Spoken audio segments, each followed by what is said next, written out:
Hey, what's up friends? You got Gypsy back here today, bringing you guys my bracket play for the March Madness Draft Tournament. This is going to be my round 1 game in the brackets. And before we jump into it, I just want to let you guys know that I have recently bought a microphone. So I've got one of the blue snowballs. And yeah, I hope you guys appreciate the increasing quality, audio quality anyway of my videos. Hopefully it's something you guys notice, and yeah, you continue to enjoy my content. But without further ado, we're going to jump into what this video is all about.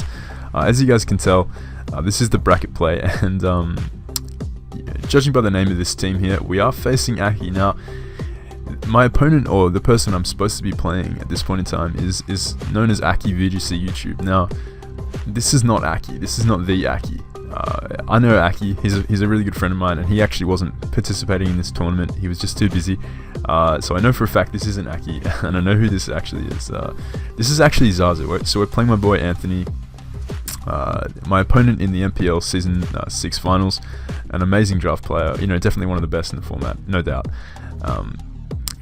Yeah, funnily enough, my boy Zazo was an All-Star member in the All-Stars division of the tournament, of course. And you know, he opted to he actually decided to play a prank on everyone in the format by creating the AkkiVGCYT alt and playing on that in the open division. So he, an all-star, he snuck his way into the open division, not because he wanted a clean run into brackets. The man could have made bracket play in the all-star division easy. It was just because he wanted to, yeah, play a bit of a prank on people, beat a few people in the community under that ult, just to kind of humble them in a way. And yeah, it was definitely a funny prank, but at this point in the tour, everyone still expected it was Akki. No one was wise to the joke at hand, apart from me and Maddie. Me and Maddie knew that this was Zazo, and we were watching him, you know, destroy his way through pools. This man was stunting on players left and right, and we were just like laughing our heads off through it all. But obviously, you know, Maddie and I, we blew through the bracket round, and so we are here, yeah, through the pool round, I should say. We are here in the brackets. Now, leading up to this game, Jolt, obviously the guy in charge of the whole tournament, he announced that he was pretty confident that Akki's next opponent would be able to stop him in the first round of brackets. Now, this signaled to Maddie or I that either one of us were going to be paired up with Akki, because realistically, like, someone, you know, Zazo hadn't made it through the bracket round because the person that was playing on his ult in the All-Stars division had actually not made it through, so everyone was kind of confused, like, why did Zazo fail? But in actual fact, Zazo was playing in the open division. So yeah, Maddie and I knew it was going to be one of us, and we really felt as though Anthony had really C-teamed our drafts, our All-Star drafts, with his new open division position. As you guys can see on screen, he has drafted a really, really strong team. He's got Zardex there, which I just simply don't have answers to, outside of Allure Haban variant of Zygarde, or something like a really Fizdef Manaphy with like Acid Armor and Toxic.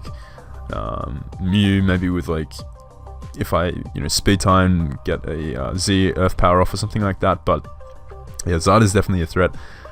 He's got the Clef, which just can, you know, wall Manaphy if it's the right set. He's got really nice responses to a lot of threats on my team. He's got Keldeo for the Weavile. He's got Mamoswine, which really threatens my team outside of Bronzong.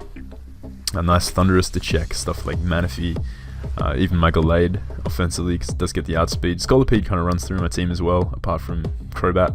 So yeah, definitely a threatening team. And then he's got the Jirachi to just do Jirachi things. So yeah, definitely a crazy team. And Maddie and I were both building a team in the kind of instance that we did have to play Zazo. So yeah, we knew it was definitely a likely possibility, and I was the one who got matched up. So this is going to be the team we're rocking for this game.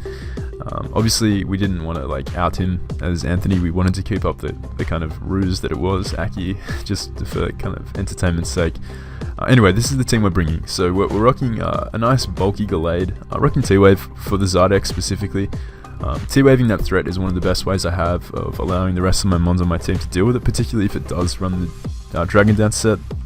You know, having that thing parried is going to be really solid, allowing stuff like Weavile to still check it fairly effectively, allowing Manaphy to Tail Glow up on it.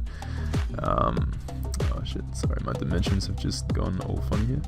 And then we have my Life Orb Weavile.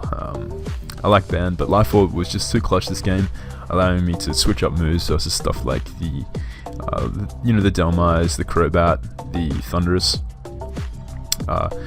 Yeah, Pursuit's pretty solid here for the Thunderous in case he does not want to risk, me just Icicle Crashing. He won't be able to pranks the T-Wave me because I am a Dark type and the mechanics have changed in the 7th gen. So then we have Bronzong, a nice double screens variant with Explosion. I can explode on stuff like Zydex. I can just set up a Reflect, get a nice kind of funky spread here. Get a nice explosion off, allowing one of my threats to come in with screens up. So I forget what this threat actually, I forget what this spread allowed me to take. It definitely allowed me to take something. I believe this speed does allow me to be faster than a Taunt Clefable or a max speed Delmais, something like that, like a slightly invested Clef. And then we have a pretty nice Mew set, nice and modest Ghost EMZ Carmine set. Ghost EMZ with the Shadow Ball allows me to blow back Delmais after it Carmines, and Psyshock allows me to beat stuff like the Thunderous. I can Carmine up and beat the Thunderous 1v1 if it's Nasty Plot. It allows me to take hits from the Mamoswine pretty nicely because I do have some defense and some HP, and I can whittle that thing down once I got a few Carmines up. But Manaphy is the real star of the show. You see we've got the Wakanberry Manaphy here, so pretty standard versing a faster electric to tech on the Wakanberry. But skill swap here is to mainly take advantage of Unaware Clef, which he is kind of forced to bring versus me, like Tail Glow Mana plus like SD or Double Dance or just like DD Zygarde is a real threat to his team, so I do expect an Unaware Clef to be coming. If I can capitalize on that with a skill swap, I can start punching holes in his team with Manaphy, which, if you look at his team, it's relatively slow. Outside of Keldeo and Thunderous, he doesn't have a lot of speed. Like, he has Scolipede, but like Jirachi, Clef, Zard, Mamo, Delmais, they all get outsped and very heavily threatened offensively by the Manaphy here. So the last mon on the team we have is Crobat. So Crobat is basically here so we don't auto lose to a nasty variant of Scolipede. With screens up, I can easily tank +2 Rock Slides from like a Life Orb Scully. I can tank a, I think he was Z Scully. I think he may have been Z Scully. No, he's Z Thunderous. So yeah, I don't have to worry about like a Continental Crush coming my way. Either way, Crobat is a pretty solid Revenger for stuff like Keldeo, the Delmais, the Scolipede.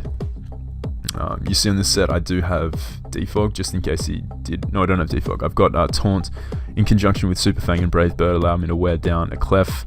Meaning he can't just like, roost heal up on me, and I'll stall out my team with like Softball, Carmine, all that sort of stuff.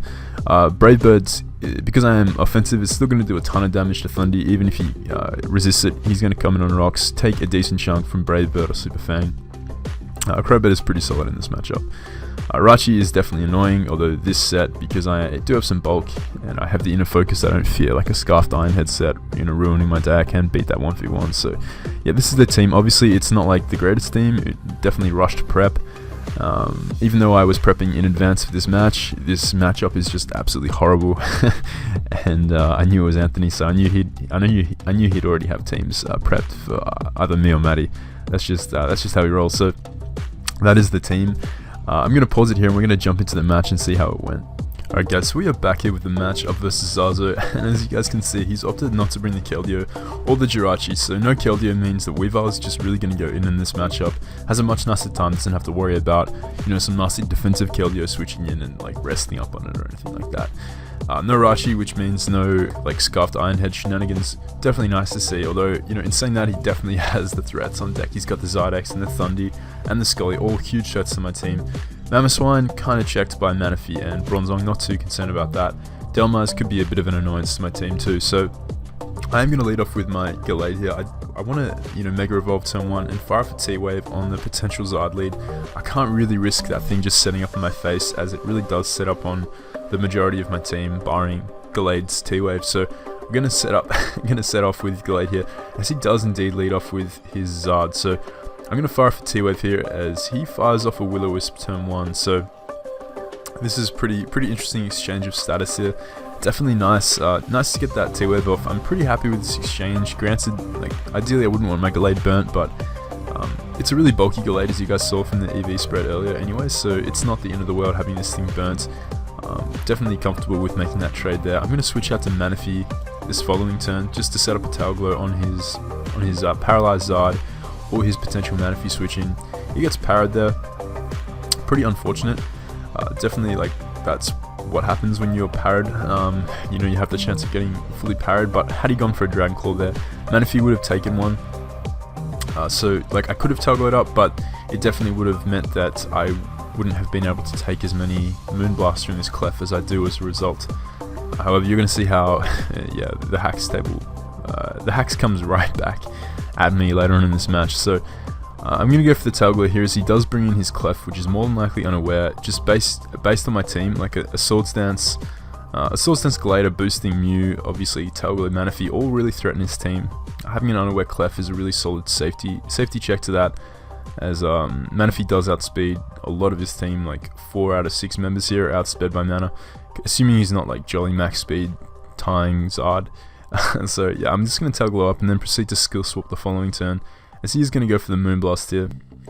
We pick up his unaware, so we trade abilities here, and I'm just going to be able to fire for Surf, and this is going to blow back the Clef. We're going to chew a few Moonblasts.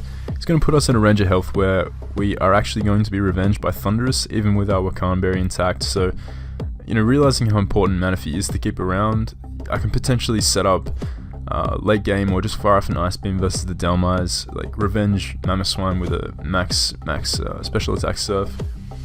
Pretty solid to preserve Manaphy at this point. Not worth throwing it away, as my Galator is going to eat up this T-Bolt. It's only going to take 38, so we chew that. As now I'm going to fire for Stone Edge. I don't risk anything by it. If he does stay in and set up a nasty plot, I lose a lot more than if he were to switch out to Mamoswine that turn. As Mamoswine is a fairly safe switch into my Bronzong here. I don't really, unless he goes for like Banded Knockoff, that'd be pretty ugly, but I feel as though he will take this opportunity to set up his Rocks, as it chips down Weavile and my Crobat pretty nicely. He is going to go for Rocks here, and I'm just going to go for my own. He's going to go out to Dhelmise here, so I kind of want to scout his set. If he's in a Assault Vest variant, that will become apparent in the damage that he deals to my Bronzong if he goes for Shadow Claw. Assault Vest could make sense too, as a way of checking Manaphy, but we're going to see the Shadow Claw damage reveals that he's most certainly banded. That was 46. I'm a defensive Bronzong and I have Reflect up, so this is guaranteed banded Dhelmise. That's definitely a cool bring. As that's fine though. I can set up my light screen this next turn. We are creeping obviously a max speed Dhelmise here with our Bronzong, as he's going to crit me. Crit didn't matter all that much, in the sense that I would have likely exploded the next turn. It only mattered in the scenario that I decided to preserve my Bronzong as death fodder for later in the game, and I'd gone out to something like Weavile to tank or to resist the Shadow Claw with my screens up. But to be honest, like, crits are a thing. Like, Shadow Claw has a high crit ratio. I wasn't about to lose one of my win cons to that. I probably would have boomed with Bronzong anyway, so that crit there wasn't really influential in this game. I'm going to go into my Weavile here and just fire off an Icicle Crash. It is my strongest way of hitting Zard, which is his likely switch in to this Weavile, just sacking it off here, and this is going to allow me to take him out here with a knockoff. I wanted to go for the Icicle Crash turn 1 to ensure that I got the necessary damage I needed for knockoff to kill. Had I knocked off that turn, I risked potentially missing Icicle Crash the following turn, and then I would have lost my Weavile, which really helps versus the Thunderous and the Dhelmise. So his Zard is going to go down there. That's one of his big threats gone. I'm going to stay in here and Icicle Crash turn 1, just in case he didn't want to protect here. I do obviously outspeed the Scolipede before the initial speed boost, so yeah, I was happy with getting that Icicle Crash damage off. It would have killed an offensive Scolipede had he stayed in, or not protected here, so he's going to protect. I'm now kind of forced to switch out into my Crobat here. I know that I can take a Rock Slide with a Life Orb, given that my screens are up, factoring in Black Sludge Recovery, but unfortunately he's going to crit me here. So my Crobat, which was looking to be a fantastic win condition in this game, you guys saw I had bulk in my Crobat. I was max attack, so Thunderous wasn't switching in and taking 2 Brave Birds. Dhelmise was getting blown back by Brave Bird. Mamoswine wasn't going to appreciate a full power Brave Bird, would have taken at least half from that, putting it in lower in range of my Weavile. And yeah, definitely this Scolipede would have been revenged there, so that was definitely unfortunate, but I got the Parrot on his Zard on turn 2, so, you know, I guess it's justice in that sense. I'm going to go out to my Mew here, and I'm just going to click Psyshock, because I can't risk this thing setting up in my face or getting a free hit off. I'm not about to predict here. I'm just going to fire off the Psyshock, because, yeah, if he didn't sack off his Scolipede, if he chose to preserve it and bring it back in later on in the game, he would have had to take another round of Rocks.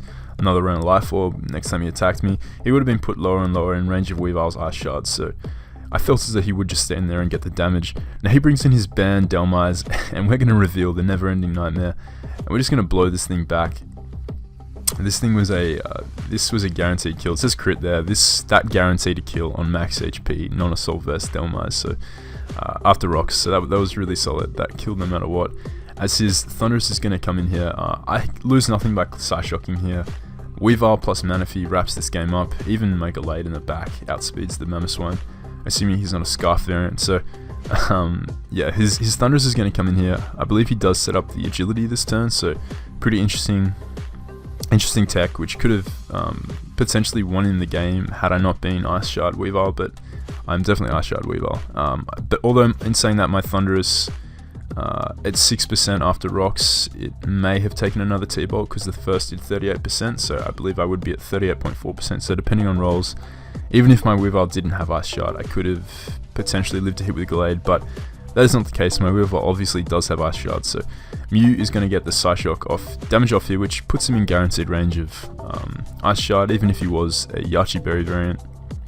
Now Weavile's basically just going to be able to click Ice Shard, wrap this game up by taking out the Thundy. Now the Mamoswine's going to come in here. I am just going to go for the knockoff this turn, wanting to scout and see if he was Earthquake.